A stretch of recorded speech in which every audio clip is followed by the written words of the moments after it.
Fala galera, tudo bom com você? Professor Daniel aqui na área. Voltamos aqui para a parte 2 do módulo 1. Nós vamos resolver as questões 1, 2, 3 e 4 e vamos deixar a questão 5 em diante para fazer a segunda parte. Então fica comigo na sala que nós vamos resolver essas questões que nós acabamos de citar para você após a nossa vinheta, galera. Módulo 1, módulo 1, nós estamos falando sobre a lei de Newton. Então vem comigo na sala. Vamos lá então.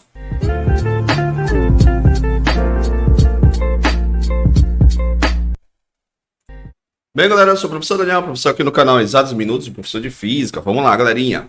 Então, olha só, a primeira questão ele fala aqui pra gente o seguinte, ó. A mecânica clássica ou mecânica newtoniana permite a descrição do movimento de corpos a partir de leis de movimento. Ou seja, as leis de Newton, ela acaba, na verdade, sendo aplicada às leis dos movimentos, onde você tem que, para o corpo estar em movimento, a lei da inércia tem como consequência o seguinte... quando você estuda essa parte de equilíbrio, as forças resultantes, ou seja, a somatória dessas forças, precisa ser o quê, professor? Precisa ser igual a zero para que o corpo possa estar com o movimento. Ele não pode ser um movimento variado, ou seja, o movimento tem que ser diferente de zero, ou seja, significa que o corpo vai estar em movimento, ou o movimento vai ser progressivo, ou o movimento vai ser retrógrado, dependendo da aplicação. Ou o movimento do corpo vai estar em repouso, ou seja, movimento este que na enciclopédia de Isaac Newton ele comentou que seria equilíbrio dinâmico.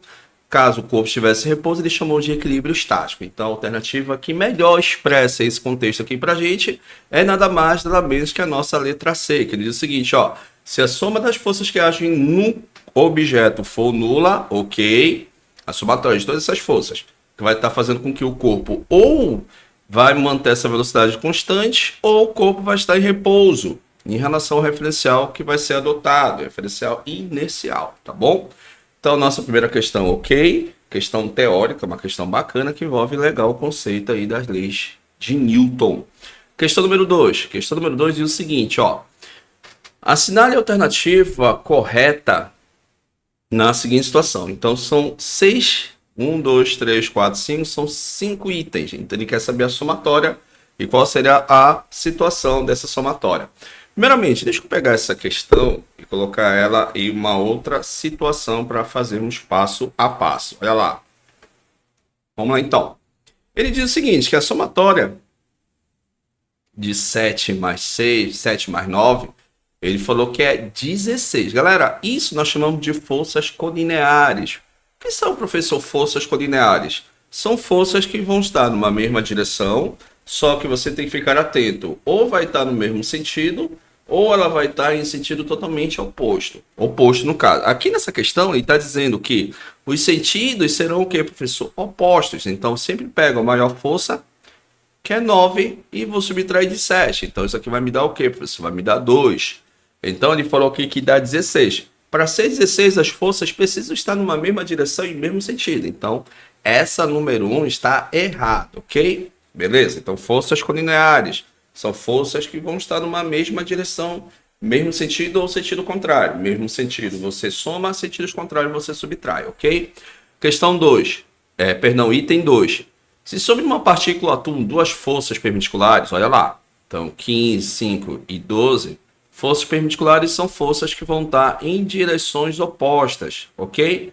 Formando um ângulo de 90 graus e esse vai ser a direção do movimento. Então, seguindo a regra do paralelogramo, então, você aplica o teorema de Pitágoras, onde você tem aqui a seguinte situação, que 5 ao quadrado mais 12 ao quadrado, aqui vai me dar 25, mais 144, que vai me dar 169. Aí, como você já sabe como é Pitágoras, e eu preciso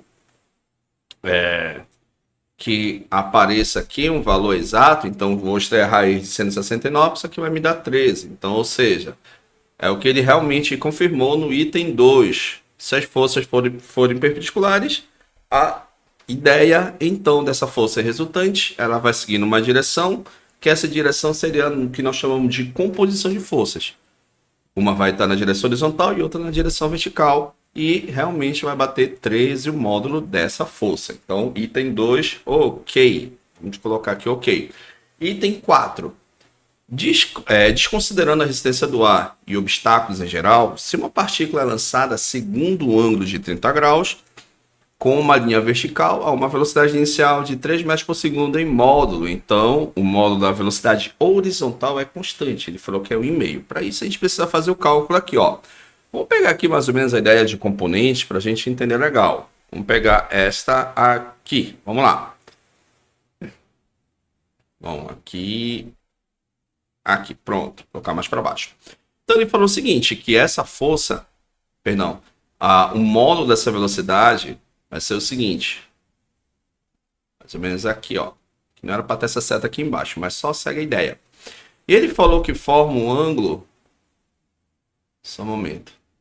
Ele falou que forma um ângulo aqui com essa componente, esse versor. Ele falou que forma um ângulo de 30 graus. Ok? E ele falou que essa velocidade de lançamento, ou seja, nós chamamos isso na cinemática vetorial, nós chamamos isso de tiro de lançamento. Ele falou que essa velocidade equivale a 3 metros por segundo, ok?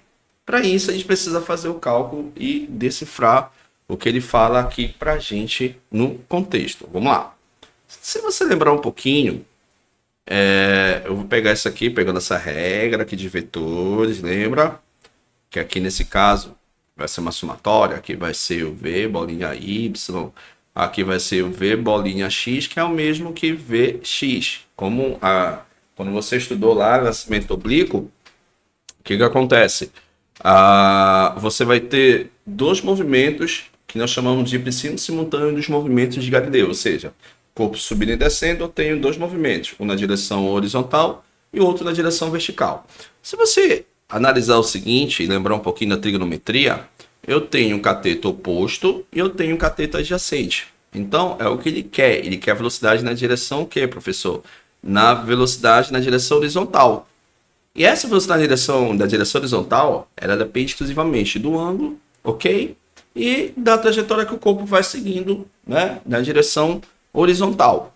Então, se eu pegar aqui o V bolinha X, que é o mesmo que V bolinha X é igual Vx, vai ser igual a velocidade, que é o tiro de lançamento, vezes, como ele está aqui ao lado, o ângulo vai ser o meu cosseno do ângulo. Que ângulo, professor? Cosseno de 30 graus, ok? Beleza? Então, aqui é a sua substituição. Então, aqui é 3, na verdade, perdão. Cosseno de 30 é 0,80. Vou colocar aqui, chutando, 87, tá? Se eu pegar e multiplicar isso daqui, vai me dar aproximadamente, na direção horizontal, 2,6 aproximadamente metros por segundo. Então, repara que esse item, o 4, ele está o quê, professor? Está errado. Ele falou que é 1,5, beleza? Então, vai embora. Ok? E o item 8, se duas forças opostas passam a atuar sobre um corpo em repouso, então ele permanecerá necessariamente em repouso.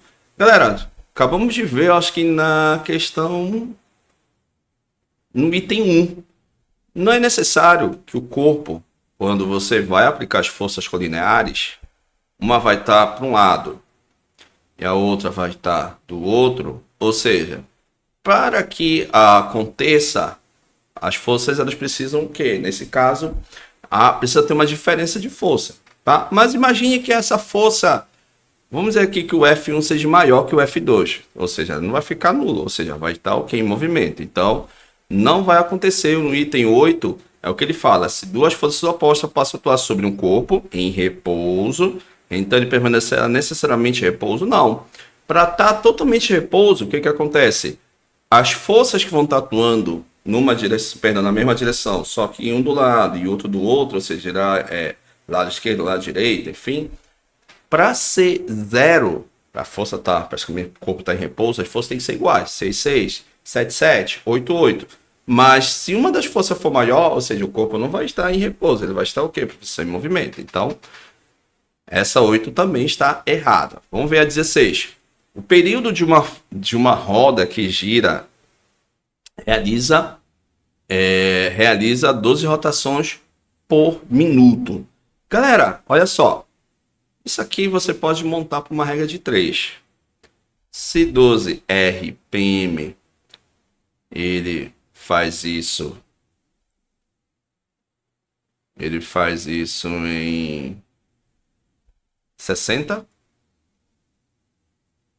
segundos, eu quero saber quanto vale quando ele dá, ou seja, uma volta, que eu vou chamar de X. Essa é a jogada da questão. Uma regra de 3 simples. Então, aqui você pode multiplicar cruzado, né? Então, 60 vezes vai ser o próprio 60, 12 vezes x vai ser o próprio 12x, então fica 12x igual a 60. 12 passa dividindo, então x é igual a 60 por 12, que isso aqui vai me dar 5, a unidade aqui é segundos, né? Então fica 5 segundos. Então, o item 2 está o quê, professor? Perdão, o item 16 está o quê? Ok. Então, se você somar os itens somados seria 16 e 2, que vai dar 18. Então, a questão número 2. Questão número 2, feita, galera. Ok? Galera, questão 3. Vamos lá. Questão 3, ele mostra pra gente o seguinte, ó. Vamos aqui. Em suas últimas viagens, o programa Apollo levou um veículo capaz de mover-se sobre a superfície lunar, com uma velocidade máxima de 13 km por hora. As baterias desse veículo permitiram uma autonomia para ele completar 92 km. O veículo era muito leve. Na Terra, seu peso era de aproximadamente 2.100 newtons, enquanto que na Lua pesava isso aqui, ó, 350. A força gravitacional, quando nos referimos a objetos, aproximamos a superfície de corpos celestes. Recebe o nome de força-peso. A força-peso é calculada pelo produto entre a massa do objeto, cujo peso se deseja conhecer, e o valor da aceleração da gravidade local em que seu objeto se encontra, considerando que o valor da aceleração é 10, o valor da aceleração da gravidade da Lua corresponde a... Vamos lá. Então, para comentarmos isso daqui, eu preciso analisar as seguintes ideias. Primeiro, esse peso dele na Terra equivale a 2.100 newtons. E o peso dele na Lua equivale a 350 newtons. Galera, a princípio, nós vamos fazer uma relação de igualdade. Como assim, professor, uma relação de igualdade? Vamos analisar o seguinte. Vamos analisar a seguinte ideia. Vamos analisar aqui a seguinte ideia.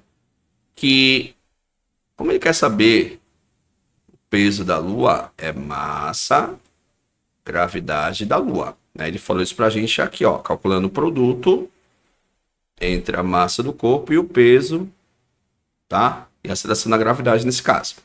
O peso da Terra é massa vezes a gravidade, o que, professor? Da Terra. Beleza? O que nós vamos fazer? Eu posso analisar o seguinte, que a gente pode concluir que o peso dele vai ser igual ao peso da Lua. Por quê? Porque eu tenho aqui a massa. A massa são o quê, professor? Iguais. Então, vamos analisar isso aqui o seguinte, ó. Que a massa vezes a gravidade... Não, vamos fazer o seguinte, ó. Deixa eu apagar aqui devido à questão do espaço. Vamos utilizar agora uma situação de relação de igualdade, fica até melhor, né? Senão vai ficar muita conta, muita informação aqui. Deixa eu apagar aqui para ficar legal essa informação aqui para gente, tá? Até porque eu vou utilizar essa informação de novo dessa relação de igualdade aqui na ideia da matemática, ó.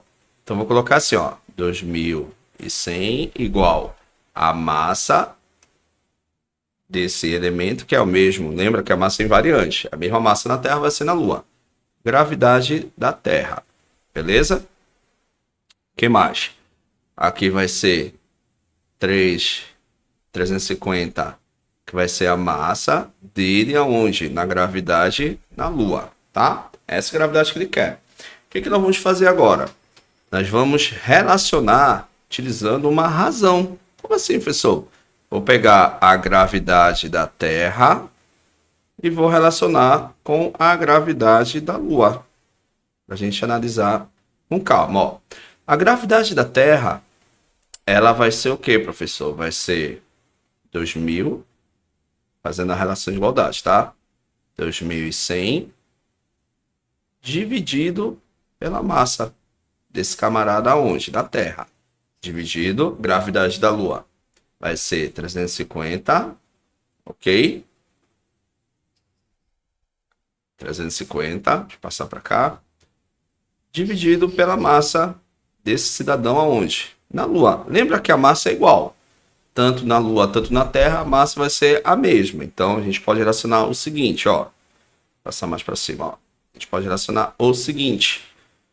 Que a gravidade da Terra em relação à gravidade da Lua vai ser 2100 dividido por 350. Eu posso cortar esse zero com esse zero.